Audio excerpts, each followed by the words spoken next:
Assalamualaikum warahmatullahi wabarakatuh. Berjumpa kembali bersama saya Dian Burlian di channel Literatur Hukum, channel referensi hukum bagi masyarakat Indonesia. Apa kabar sahabat literatur hukum sekalian? Mudah-mudahan Anda dalam keadaan sehat walafiat dan tidak kekurangan suatu apapun. Dalam kesempatan kali ini kita akan membahas macam-macam delik dan atau apa itu yang dimaksud dengan delik atau perbuatan pidana atau dengan istilah tindak pidana. Kita membahas pertama-tama yaitu apa yang dimaksud dengan delik. Delik itu berasal dari bahasa Belanda strafrecht atau yang diistilahkan dengan suatu tindak pidana ya, atau perbuatan pidana.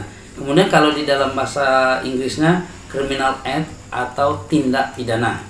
Jadi sebenarnya kita banyak mengadopsi di dalam hukum-hukum pidana Indonesia yaitu berasal dari hukum Belanda.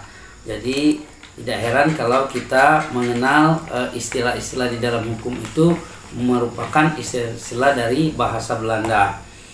Nah, delik ini adalah suatu perbuatan yang melanggar undang-undang dan oleh karenanya itu perbuatan dengan undang-undang yang berlaku dengan suatu tindakan atau perbuatan yang disengaja yang merugikan orang lain atau merugikan kepentingan umum ya. Nah, delik ini kalau bahasa sederhananya yaitu adalah suatu perbuatan yang bisa menimbulkan kerugian bagi banyak pihak dan perbuatan itu dilarang oleh undang-undang dan diancam dengan suatu hukuman yang berupa pidana. Nah, itulah tadi ya sahabat literatur hukum sekalian yang dimaksud dengan delik. Namun sebelum kita membahas delik ini lebih dalam atau lebih lanjut, ada baiknya sahabat literatur hukum sekalian dukung channel kami dengan cara subscribe, like, komen, and share video-video dari literatur hukum, dan jangan lupa aktifkan lonceng notifikasinya agar sahabat literatur hukum sekalian mendapat info-info terbaru dari channel literatur hukum. Sahabat literatur hukum sekalian, ada bermacam-macam delik di dalam tindak pidana ya, kalau tidak salah itu ada 10, ada juga ahli yang mengatakan 9 dan ada juga yang mengatakan 8, tapi yang pada umumnya kita pakai itu delik pidana itu adalah 10 macam delik pidana yang sering kita kenal, pada umumnya yang sering kita kenal di dalam hidup bermasyarakat sehari-hari ini. Ada delik formil, ada delik material, ada juga delik aduan dan delik umum. Ini yang sering kita dengar sehari-harian itu delik aduan. Nah, namun sesungguhnya itu ada 10 delik ya yang menurut KUHP atau yang diakukan oleh KUHP. Satu ya, yang ke-1 itu adalah delik kejahatan dan delik pelanggaran. Nah, delik kejahatan dan delik pelanggaran ini bisa kita lihat kalau delik pelanggaran itu di buku kedua dan delik kejahatan di buku ketiga. Jadi itu satu. Yang kedua ada delik formil dan delik material. Delik formil dan delik material ini sering kita dengar sehari-hari, apalagi adik-adik mahasiswa ataupun Anda sebagai pengacara ataupun sebagai penggiat hukum, mungkin Anda lebih sering mendengar yang namanya delik material dan delik formil.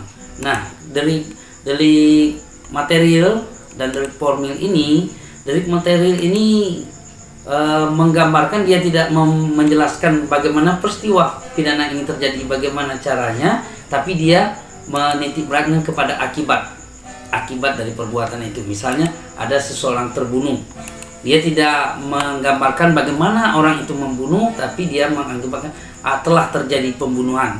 Misalnya di pasal 338 KUHP itu merupakan delik formil. delik material ya. Kalau delik formil itu dia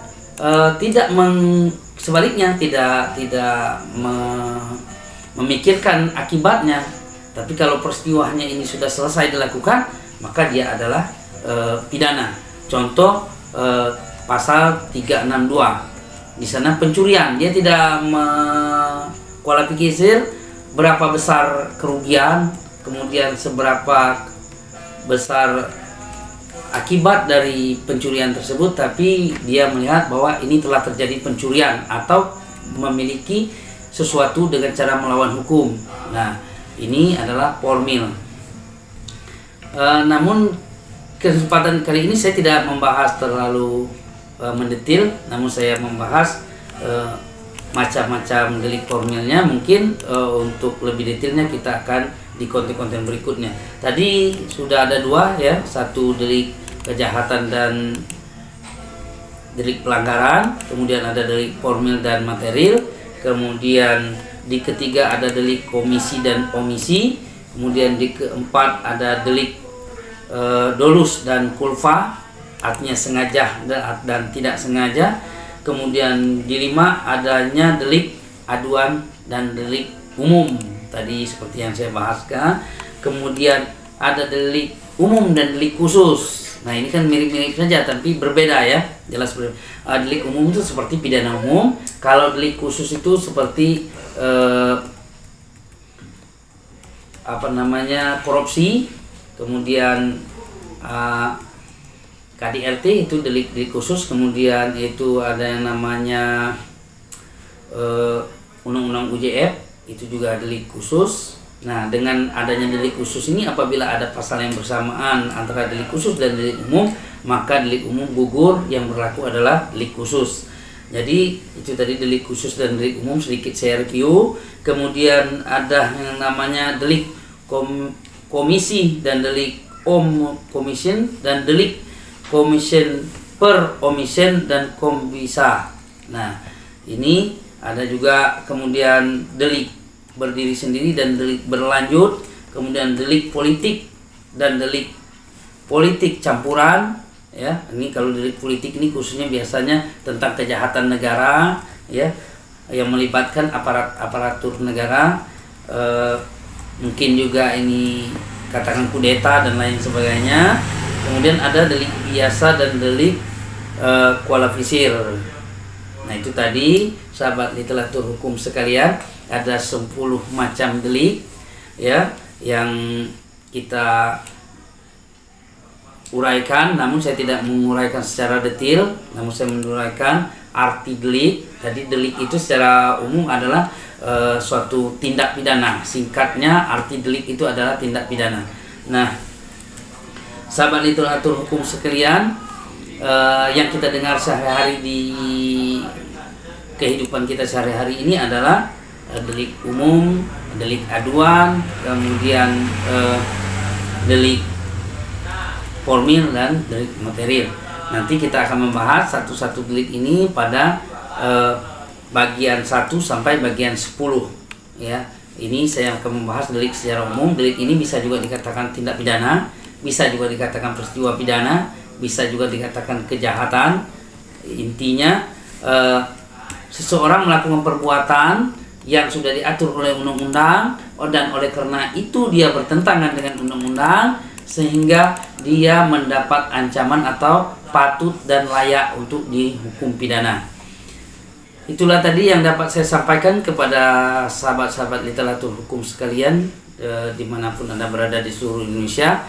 Kalau Anda ingin komunikasi atau komen, like atau mengoreksi dari konten saya ini, silakan tuang di kolom komentar, atau pendapat-pendapat Anda pasti akan kita review atau akan kita tanggap dalam sesi-sesi berikutnya.